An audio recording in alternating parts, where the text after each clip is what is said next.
Hey, good morning. So, deployment of troops into Portland is blocked until Friday, at the least, and is likely blocked until an appeal to the Supreme Court.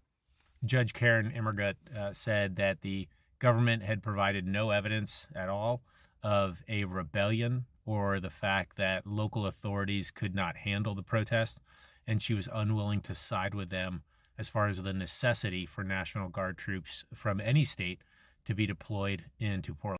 There was even discussion in the courtroom about the fact that she felt that the government may have violated the 10th Amendment, which deals with state sovereignty. And so right now, those troops are still activated, but cannot be deployed to Portland. So the federal government is spending millions of dollars a day for these guys to sit around a barracks, basically, while they're out of their regular jobs and their employers are looking for them.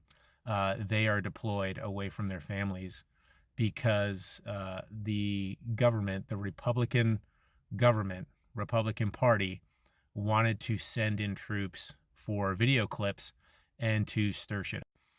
So again, it is looking like Judge Immergut is going to side with Oregon and Portland and not allow the troops in. This is even after Friday. She wanted more time to review the files to make her decision.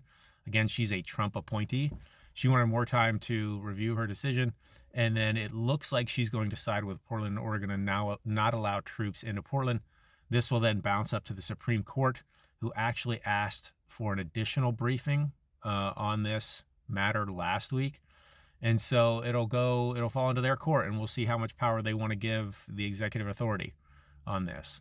But right now, the courts, as they have been overwhelmingly, are holding at the lower levels. So, the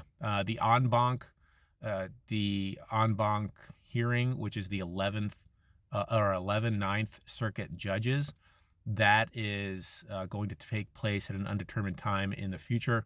And then that will discuss the specifics of Portland once again.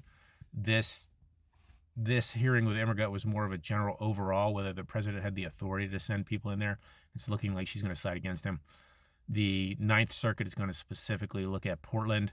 Again, this is the situation where the federal government provided unfactual evidence to them to make their original decision to let it happen.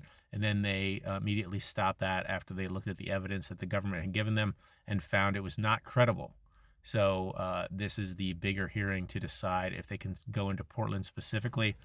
Based on all the information that has happened or has come out so far, it doesn't look like they'll allow them to do that either. Again, things will get bounced up to the Supreme Court. Okay, thanks.